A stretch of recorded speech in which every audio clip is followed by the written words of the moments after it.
Hello everyone, this is Levi Sheridan, and today I am making a video about the engine test stand I will be using to test the engines for my Transatlantic UAV crossing project.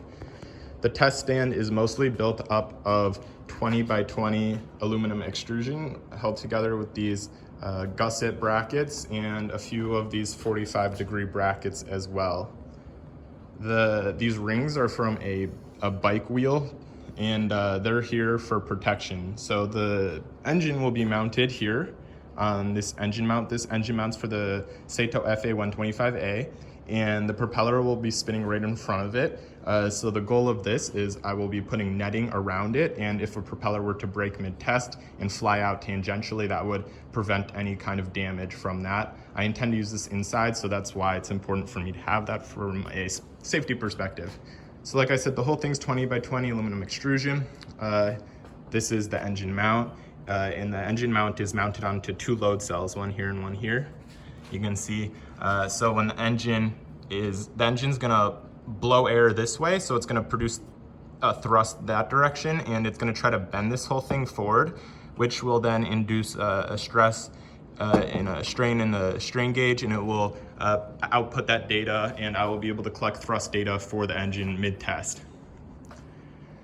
On the other side of the engine mount, there's gonna be more permanent mounting solution, but this is a IR sensor that will basically act as a tachometer.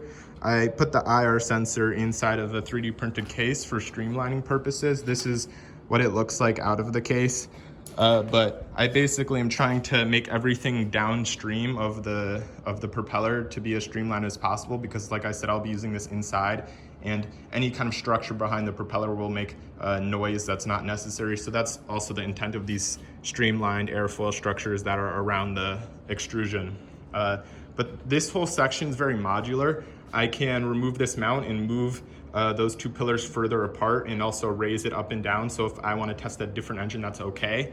I can also move these rings back and forth, as well as up and down slightly to accommodate for maybe a different length of an engine.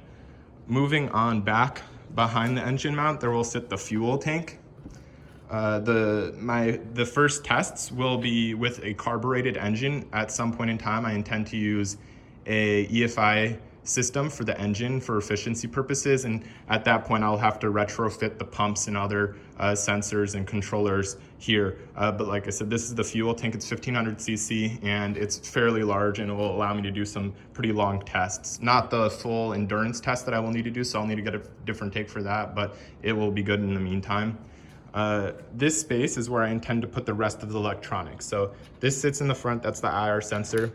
This is for the load cells. So I have two of these, and they're an analog of the HX711 board, which is a board used to read data from a load cell. However, my personal experience with HX711s, and from what I can tell from other people, is that they're really finicky. Yeah, like I said, in my experience, I've used them a few times, and they're just hard to get using, and it's not very intuitive. And this board is called the Quick Scale from SparkFun, and it's an analog, and it works very well. It's easy to use, it's easy to set up, and it's easy to read data. So that will sit somewhere back here and connect up to the load cells in the front. This is an Arduino Uno I intend to use to read out all of the data from the various sensors and to output it to a processing software I intend to develop. So processing is a GUI, or a graphics art development software, and you're actually able to communicate between an Arduino IDE and the processing IDE to produce something of a GUI. So I intend to make a software that allows me to graph and visualize the data from the various sensors real time, as well as have physical control over things like the throttle, among other things, directly from my computer. With that said, I still intend to have physical throttle controls and other physical controls. So this is a potentiometer that I will maybe use for the throttle. Here is a nice kill switch with an integrated LED. I could use that for something. And then here is a kill switch with the key. I had this laying around, and I thought it would be cool to use. But like I said, the electronics will go there. That will probably end up sitting there, and the fuel tank will be here. I'm trying to leave the bottom as open as possible. But if need be, I'll move stuff down there. The reason behind that is because I want everything to be sitting right behind the engine, so it reduces that noise I was talking about. One thing that is missing and under development is some method for a fuel tank level sensor. The fuel tank is going to sit here, like I said, and my issue is I don't know how to collect data on the fuel level. There's a few solutions that I just don't see as actually working. One of them is using load cells like this, but the issue is this is a single cylinder engine I'll be running on here, and it's going to induce vibrations vertically in this plane.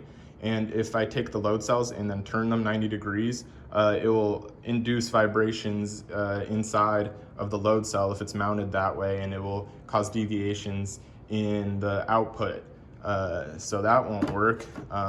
Another solution would be to use a capacitive fuel level sensor, but the issue with that is the induced vibrations will probably be sloshing the fuel around. So that will also produce deviations from whatever the actual truth is, and maybe there's some way I can average out values, but I think that would be dependent on taking readings at the same frequency, in frequency with the vibration of the engine, and that just doesn't seem like it's something that's reasonable for me to develop a solution to. So if you have any suggestions, please reach out and make them. I'm going to be doing more research into the fuel level sensor, but in the meantime, I have to integrate all of this electronics and write that software for Arduino and for processing to make my GUI.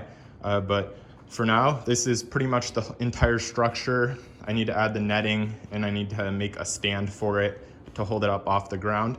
But yeah, this is it. I'm excited to get started. I'm going to be getting the engine to put in there soon. And hopefully I'll be having some videos up about the software and electronic side of things eventually within the next few weeks. This is Levi Sheridan, and thank you for watching. I hope you learned something and found it interesting. Have a nice day.